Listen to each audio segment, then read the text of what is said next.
Hello folks, how you guys doing? My name is Mark, this is Why I Hate the World. If you haven't heard, there was an assassination attempt against Donald Trump. Jesus Christ. He's okay. He lived.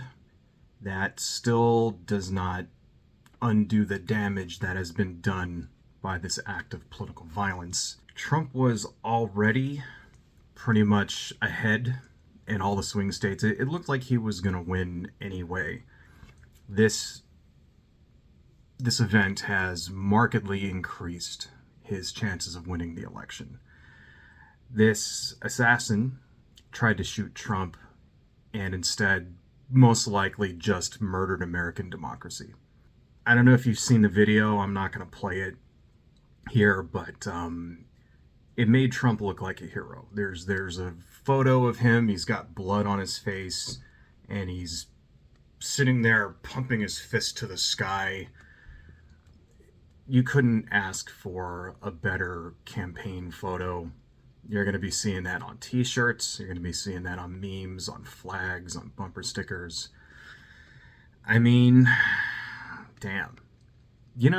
Elections are popularity contests. That's what they are. And once the main narrative out there is that this guy is great and this guy sucks, then it's over.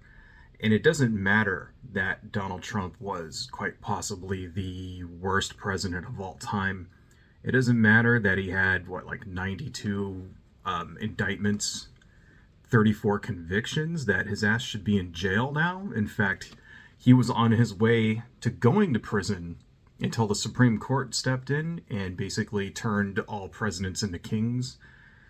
None of that shit matters. None of all the ridiculous, incredibly incompetent things that this man did during his time in the presidency, the trade war with China, stealing money from the DOJ in order to build a stupid fucking wall, getting a Sharpie and drawing on a map and saying that a hurricane was going to hit Alabama because he was wrong about that and was too butthurt to admit it, right? Organizing a mob to go kill his own vice president and so that he could do a coup d'etat and stay in power. None of that matters anymore because the public has a short attention span. Half the country thinks all that stuff is just made up conspiracies, fake news or whatever, and then the other half of the country is apathetic because Joe Biden is old. So you have that very small sliver of people, the very, very teeny tiny little itty bit of people who don't pay attention to politics, right? Those are the guys that decide elections. And what are they going to see? They're going to see on the news for weeks and weeks and weeks that picture of Donald Trump with blood on his face, somehow defying, fate or whatever. I don't see how we recover from this. It doesn't mean I'm not going to vote for his ass. I don't care. I mean, I don't give a fuck what he does or what he says or what Joe Biden does or what Joe Biden says. I'm still not voting for Donald Trump, but I'm not part of that group that decides elections. I'm not an undecided voter.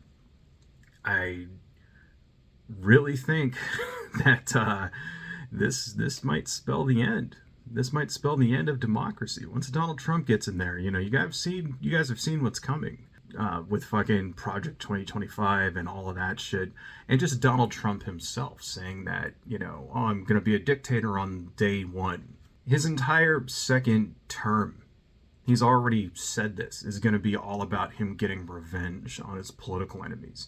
And who is that? Everyone who tried to stop him from being president, right? All of the prosecutors who brought charges against him. Hillary Clinton, for whatever reason, even though she's been out of politics for fucking 8 years now, right?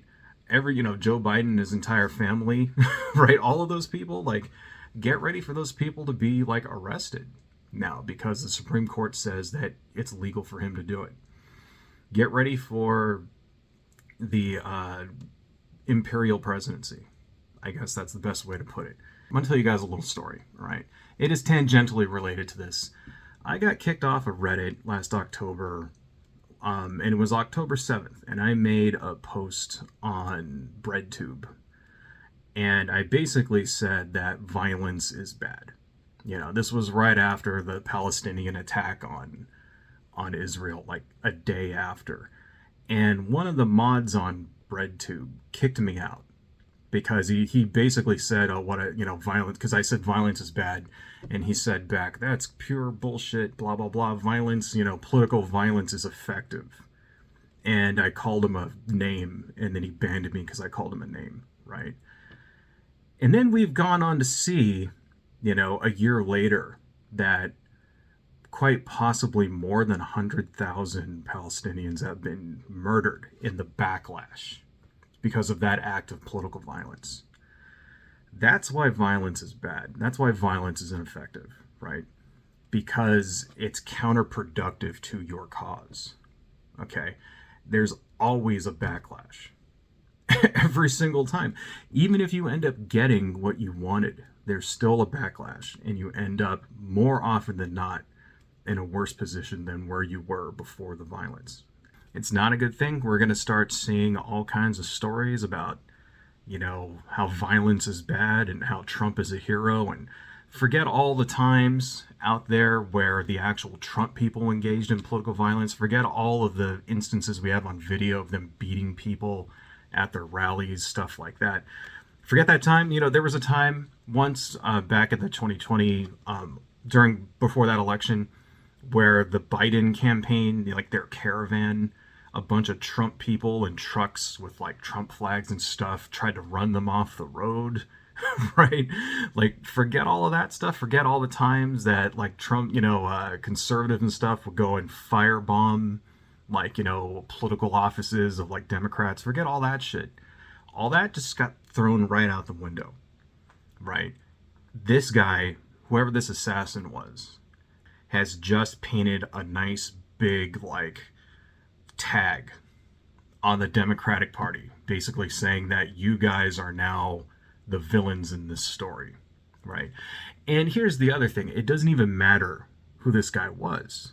There's probably a pretty big chance that he was an anti-Trump person. I mean, a Trump supporter isn't going to try to assassinate Trump, right?